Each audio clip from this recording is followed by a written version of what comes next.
जो खेतों में दिखे वो कच्चा गधा है, जो गलियों में ढोले वो सच्चा गधा है, जो माइक पे चीखे वो असली गधा है, जो कोठे पे दिखे वो फसली गधा है। अब ये सारे जो ब्यूरोक्रेट हैं ये गधे की तरह काम करते हैं और ये गधों का जमाना है। इसे हम इलेक्शन की मौकरी तो नहीं कहेंगे, हम ये कहेंगे कि जो बिहार में सरकार बनी है जादू से बनी है। तो वो एक बड़ा मोदी और छोटा मोदी वाली फ्रेज नहीं चलाना चाहते।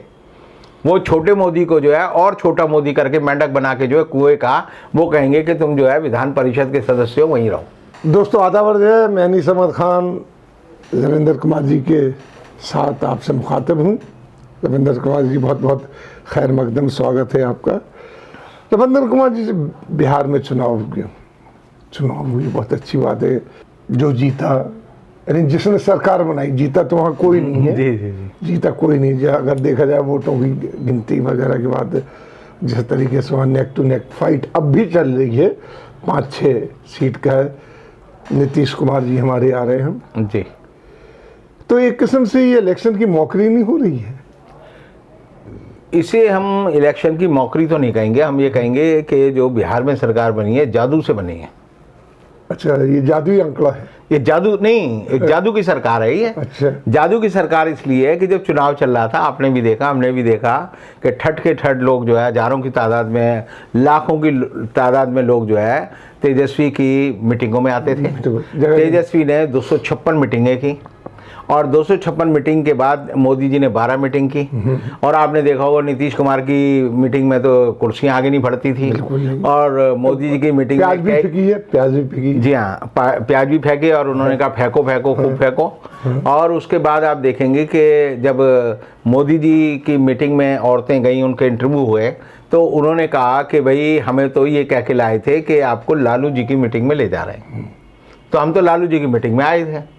तो जब आप जो है समझो कि वर्कर और वोटर दोनों एक हो जाएं और वर्कर और वोटर दोनों मुखरित हो जाएं और अपनी राय को देने लगें, तो अब जो जैसे कह रहे हैं जी साइलेंट वोटर पड़ा है, तो साइलेंट वोट बिहार में नहीं था। नहीं बिल्कुल नहीं था। ये असंभव बात है। जो आदमी बिहार गया है, बिहार के चुनाव को जिसने देखा है, अगर वो कहता है कि वहाँ का वोटर साइलेंट था तो ये गलत बात है, झूठ बात है। और यही जादू की सरकार है। जादू की सरकार ऐसे है कि जब वोटिंग हो रही है तो आप देखेंगे काउंटिंग का पैटर्न जो है वो ये था कि इस बार सरकार ने ज़्यादा से ज़्यादा लोगों को इस बात के लिए कहा था कि आप जो है पोस्टल बैलेट दे सकते हैं। हाँ। 65 साल से ज़्यादा का बुजुर्ग औरत या आदमी दे सकता है, कोरोना का मरीज है वो दे सकता है, जो लोग सर्विसेज में हैं, सेना में हैं, पुलिस में हैं, इलेक्शन ड्यूटी में हैं, वो दे सकते हैं। और आप देखेंगे कि सबसे पहले पोस्टल बैलेट गिने गए और पोस्टल बैलेट गिने गए तो पोस्टल बैलेट गिनने के बाद आप देखेंगे कि हर जगह जो है जो आरजेडी है, तेजस्वी जो है उसकी सरकार बनने के पूरे चांस थे। 135, 138, 148 तक जा रहा था। उसके बाद आप देखेंगे कि काउंटिंग शुरू हुई जब ईवीएम मशीनों की, और ईवीएम की मशीन के बाद भी आप देखेंगे कि सारे वोट मिलाकर जो है तब भी तेजस्वी के लोग जीत रहे थे। तो जो है हारने वाली पार्टी ने यानी आरजेडी के खिलाफ जो है जेडीयू के लोगों ने और बीजेपी के लोगों ने और मांझी के लोगों ने ये कहा कि भाई हमारी वोट जो है रीकाउंटिंग हो। और रीकाउंटिंग में आप देखेंगे 900, 200, 700, 800 वोट जो है जो पोस्टल बैलेट के आए थे उन्हें ये कहा गया कि हम इन्हें रद्द कर रहे हैं। और रद्द करने के बाद ज़बरदस्ती जो है 17 वोट से 12 वोट से जो है कई उम्मीदवारों को रिटर्निंग ऑफिसर ने उसको letter of winning election they दिया। घर से बुला कर दे दिया। अब ये वाली बात है कि मैं और हम और बाकी सब लोग ये कहते हैं कि इलेक्शन कमीशन बेईमान है। तो इलेक्शन कमीशन कौन है? इलेक्शन कमीशन का मतलब 3 लोग जो कि इलेक्शन कमीशन में चीफ इलेक्शन कमिश्नर है और 2 उसके साथ के होते हैं। ये 3 लोग बेईमान थे। लेकिन हम देखेंगे कि इलेक्शन की जो मशीनरी है वो स्टेट की ब्यूरोक्रेसी से बनती है। IAS officer, IPS officer, they are the part of the election machine, वहाँ भेजी जाती है। और जितने भी रिटर्निंग ऑफिसर होते हैं वो सारे आईएएस ऑफिसर ही होते हैं। तो आप देखिए कि जो बेईमानी की है ये आईएएस ऑफिसरों ने की है। इलेक्शन कमीशन ने इशारा किया, मुख्यमंत्री ने इशारा किया, केंद्र सरकार ने इशारा किया, लेकिन जो बेईमानी का कलम चला है वो आईएएस ऑफिसर का चला है।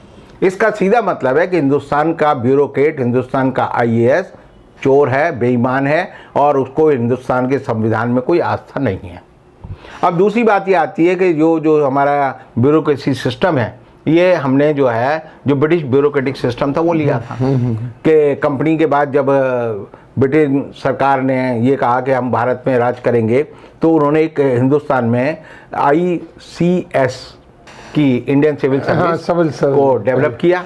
और उस सिविल सर्विस के बारे में मजाक में कहा जाता था कि ICAS का मतलब होता है कि वो कह रहा है मैं सामने जो बैठा है मैं उसे गधे की तरह देख रहा हूँ। तो ICS, फिर जब इनका नामकरण चेंज हुआ तो मजाक किया जाने लगा IMS कि मैं गधा हूँ। तो अब ये सारे जो ब्यूरोक्रेट हैं ये गधे की तरह काम करते हैं और ये गधों का ज़माना है। गधों का ज़माना इसलिए है कि अगर आप देखें तो ओबामा की पार्टी जो थी वो डेमोक्रेट थी और रिपब्लिकन जो है वो ट्रम्प की पार्टी थी।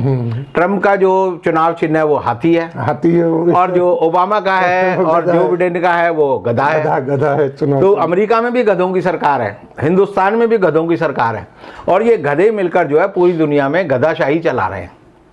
तो मेरा ये कहना है कि जो सरकार जो वहाँ पर बनी है नीतीश की, उसमें सबसे ज़्यादा जो नुकसान हुआ है वो चिराग पासवान को हुआ है।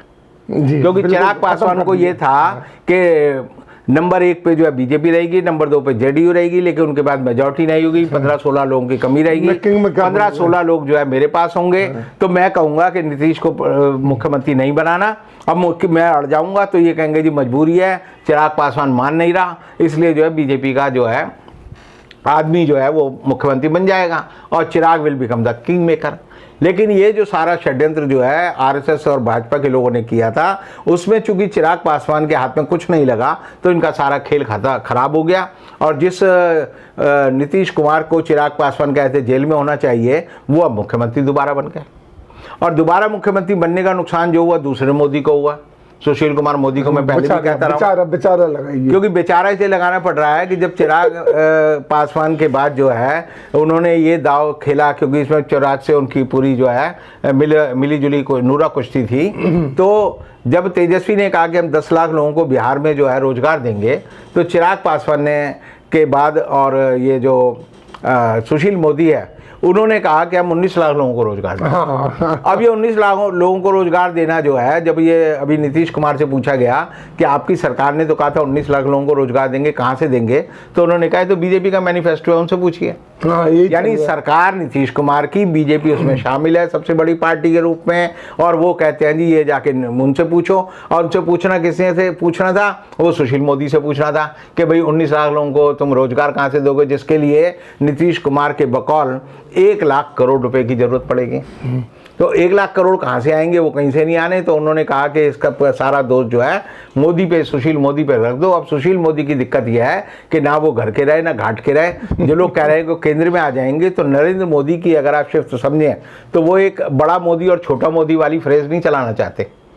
वो छोटे मोदी को जो है और छोटा मोदी करके मेंढक बना के जो है कुएं का, वो कहेंगे कि तुम जो है विधान परिषद के सदस्य हो, वहीं रहो, वहीं महदूद रहो।